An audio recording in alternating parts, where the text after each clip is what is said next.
الله الرحمن الرحيم الحمد لله رب العالمين الصلاة والسلام على رسول الله صلى الله عليه وسلم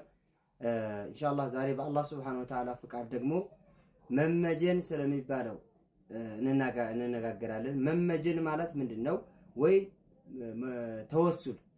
እኛ ገላ ያው ሱፊዮች ተወሱላት በመባል እንትን ይሉታል ተወሱል ማለት እርግጥ ሱፊዮቹ እዚህ የቀላቀሉት ነገር አለ እሱንም እናገራለሁ ኢንሻአላህ በሚቀጥለው ክፍል አሁን ግን ተወሱል ወይ ደግሞ መመጀን የሚባለው ነገር ምንድነው መመጀን በጥቅሉ የተከለከለም አይደለም በጥቅሉም የተፈቀደ አይደለም ከመመጀን ውስጥ የተፈቀደ አለ የተከለከለም አለ ለምሳሌ መመጀን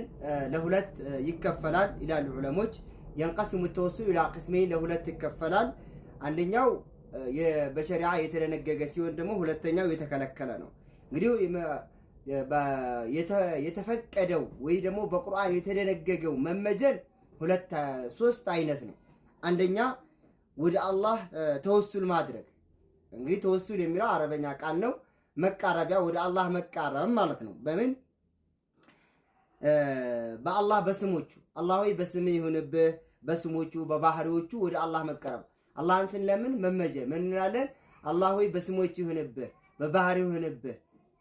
እያል አላህን መለመን ይሄ አይነት መመጀን ችግር የለውም ሁለተኛው መመጀን ደግሞ በመልካም ስራ ነው በመልካም ስራ መመጀን ምንድነው ለምሳሌ አንተ ለአላህ ብለህ የሰራኸው መልካም ስራ ካለ የሆነ ነገር ሲያጋጥምህ ጭንቀት አላህ ወይ የዛን ቀን ለአንተ ብዬ የሰራሁት ስራ አለና ያንን ለአንተ ብቻ ብዬ ነው የሰራሁት በዛ በስራ ይሁንብህ ማለት ይቻላል ይሄ ችግር የለውም በዛ በመልካም አንተ የዛን ቀን አንተን ብዬ በሰራሁት ስራ ይሁንብህ እያለ አንድ ሰው ቢመጀን በሸሪዓችን ምንም ችግር የለውም የተፈቀደ ነው ሸሪዓውም የሚደግፈው ነው ማስረጃም አለው ማስረጃው እነዚያ ሶስት ሰዎች ታሪክ ነው እነዛ ሶስት ሰዎች በኒ እስራኤል ውስጥ ወደ መንገድ ላይ እየተጓዙ ያለ ዝናብ ተወባቸው ወደ ዋሻ ውስጥ ገብተው ከዛ በኋላ ማን ነው ማታ መሽቶባቸው ዋሻ ውስጥ ገቡ ከዛ በኋላ ዋሻው ተዘጋባቸው ምን ብለው ተነጋገሩ እያንዳንዳችሁ በስራው ይመጀን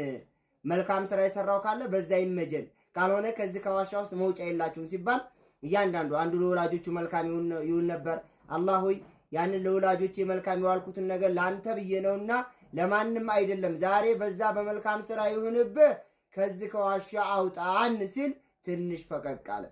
ሁለተኛው ደግሞ አንዲት ያጎቴ ልጅ ነበረች ወካነት ሐበ الناس ኢለየ እኔ ዝንዳ ደግሞ ምድር ላይ ካሉ ሰዎች ሁሉ የበለጠ የተወደደች ናት ስለዚህ ሁሉ ጊዜ እሷን ፈልግ ነበር ብሎ ከዛ በኋላ እሷን መልካም ነገር ለአላህ ብሎ የተወም ስራ አለ ለሷም ለአላህ ብሎ የዋለው መልካም ነገር አለና በዛ ለአንተ ብዬ በዋልኩት መልካም ስራ ይሁንብህ ከዚህ ከጉድጓድ አውጣን ብሎ ለመነው አሁንም ድንጋዋ ትንሽ ቋጥኙ ፎቀቅ አለላቸው ሶስተኛው ደግሞ ሰራተኞች ነበሩት ሰራተኞች ውስጥ አንዱ ደሞዙን ስላልጨረሰ ካልጨረስክ አይሰጥህም ተብሎ አኩርፎ ደሞዙን ሳይቀበል ይሄዳል ግን ቀሪ ደሞዝ ነበረው ያ አሰሪው የሱን ደሞዝ አስቀምጦለት ረጅም ጊዜ አባስቶ ከብት ንብረቶች አድርጎለት በሌላ ጊዜ ሲመጣ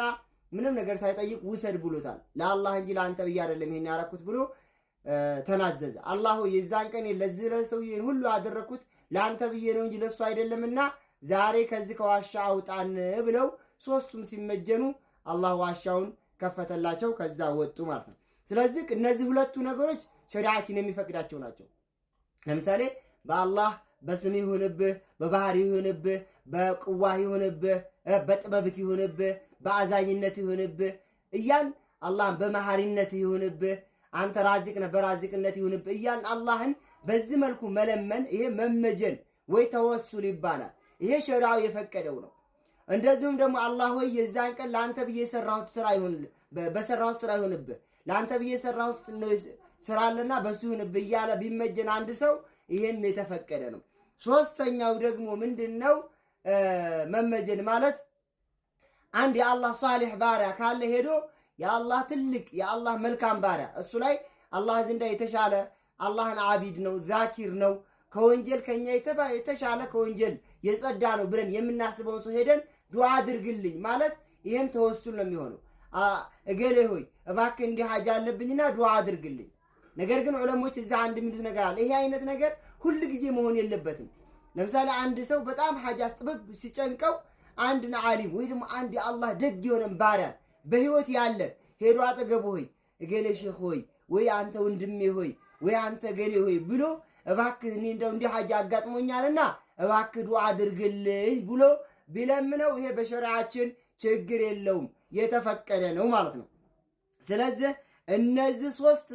እንትኖች ይፈቀዳሉ፣ ሸሪዓው የሚፈቅዳቸው ናቸው ማለት ነው። ይሄም ነብዩና አለይሂ ሰላቱ ወሰላም ሰሃቦች እየመጡ የአላህ መልእክተኛ ሆይ ዱዓ አድርጉልን፣ የአላህ መልእክተኛ ሆይ ድርቅ መጣብን፣ የአላህ መልእክተኛ እንዲደረሰብን እያሉ የሚያደርጉ ነበር፣ ይናገሩ ነበር። ነብዩም አለይሂ ሰላቱ ወሰላም ዱዓ ያደርጉላቸው ነበር። ከዛ በኋላስ ነብዩ አለይሂ ሰላቱ ወሰላም ሲሞቱ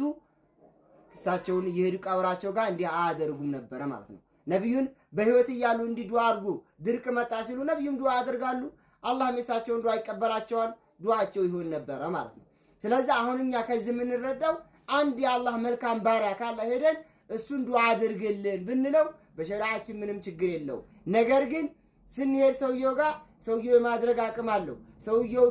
እንዲህ ነው ብለን ሰውየው በራሱን ችሎ እንዲህ ያደርጋል ብለን ማመን የለብንም። ይሄ በፍጹም የተከለከለ ነው። ሰውየው ግን መልካም የአላህ ባሪያ ከሆነ ጥሩ የአላህ ባሪያ ከሆነ በህይወት ካለ